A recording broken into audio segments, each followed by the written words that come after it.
they really think we're that stupid? Welcome to the Candids series, where it's just as it sounds. Candid, unscripted, right in the moment, because it's something that just needs to be talked about right now. So, let's get into this. Rules for thee, but not for me. The saga continues. Now, some of you may know, and some of you may not, that I am actually from Portland, Oregon. That's where this story we're going to look today comes from. Portland, Oregon. I know the area very well, born and raised, well over 30 years. I now live in the Southeast. So let's go ahead and look to the report now. We're going to pull up the New York Post and out of one of many reports and just read it from there. So let's read, and then we'll comment afterwards. Portland Mayor Ted Wheeler pepper sprays a man who accosted him outside of pub.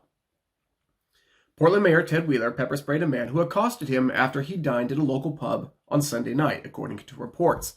Wheeler was with the former mayor, Sam Adams, when a man confronted them outside McMenamin's Hillsdale Brewery and Public House, according to a police report obtained by the Oregonian.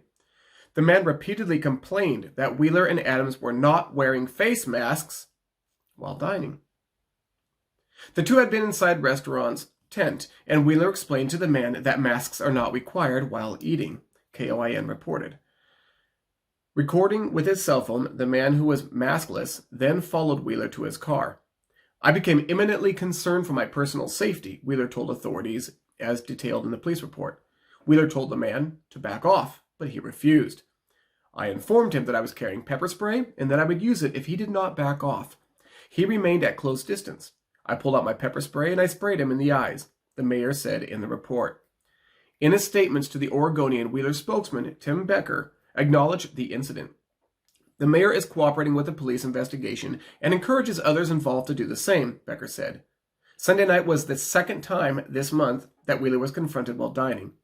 He was punched in the face as he dined at Cafe Neil's on January 6th.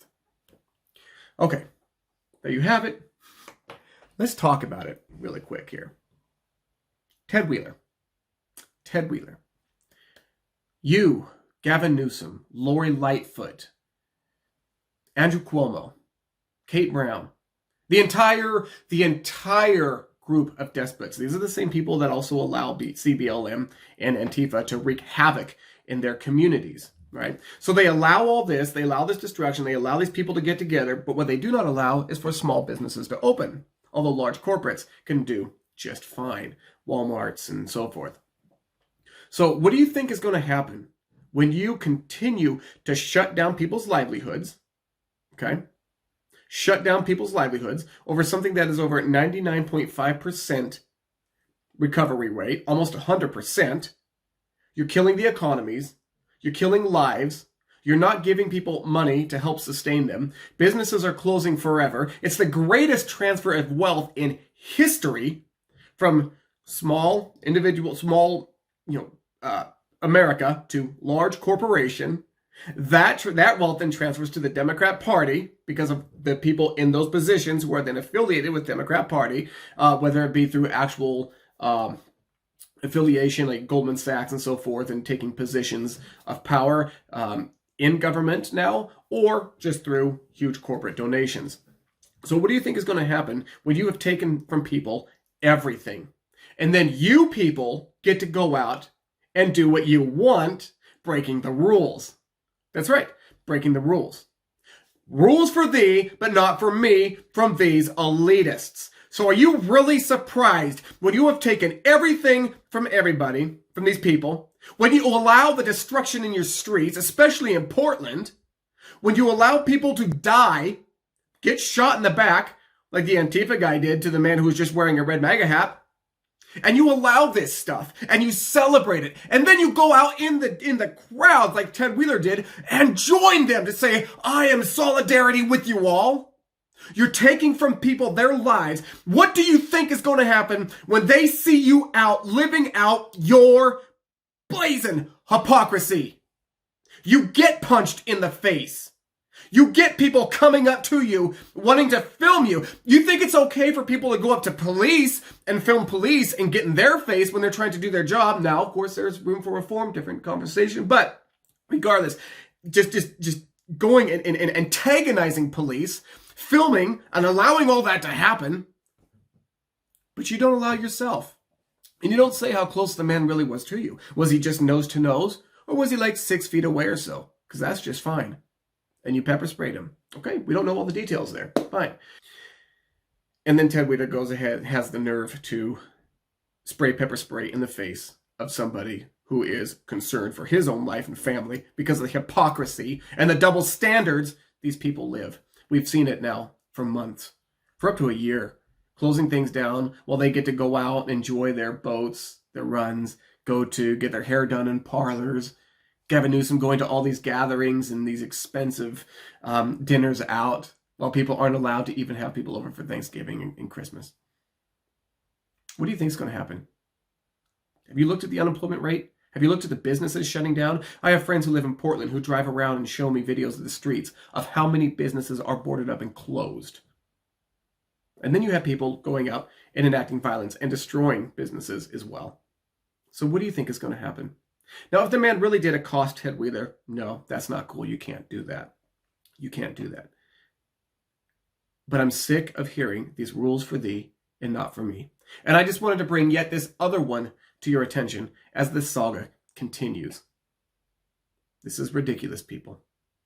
And you think this is bad, Ted? Have you seen what's happened in New York with people there who are fed up with it? Have you seen what's happened in LA? Have you seen what's happened in these other areas where people are fed up with it and they're coming out and they're defying people just like you and your overlord, Kate Brown? And you think it stops here. You continue to crush people more and more and more while you get to enjoy the fruits of your elitism. And you dare go out in public to be seen by these people? What else can we say? And this comes from the left. This is all coming from the left in these Democrat cities. That's where we're seeing this. I don't know what else to say except you deserve it. I'm sorry, but you deserve it. And if you think that's bad, you just keep watching. Because things, if you continue this way, things are going to get much, much worse. That's just the natural response of people who are pushed into oppression and then silenced and then doxxed and their voice taken away and censored and told that their feelings don't and their concerns don't matter while you get to go out and live your nice life of shiny elitism. But we've had it. And clearly, your citizens have had it too. So if these videos connect with you, if they mean something to you, if you think they're of value, then I'm going to ask that you please like, share, and subscribe. That would do a lot to help us get our voice out to people, hopefully to be able to shed some light and win some people to our side who are also seeing the hypocrisy of the left and are becoming disillusioned with it, blinders starting to come off. We can bring them to our side. That would help them. That would help us. That would help us all out. So please like, share, and subscribe. And remember, unlike what we see from a particular side, always strive to live on principle and never forsake integrity. We need to be better than that. We need to set that standard higher and be that example. Be smart, be wise, be discerning, and don't ever, ever let anybody try to manipulate you or control you with fear.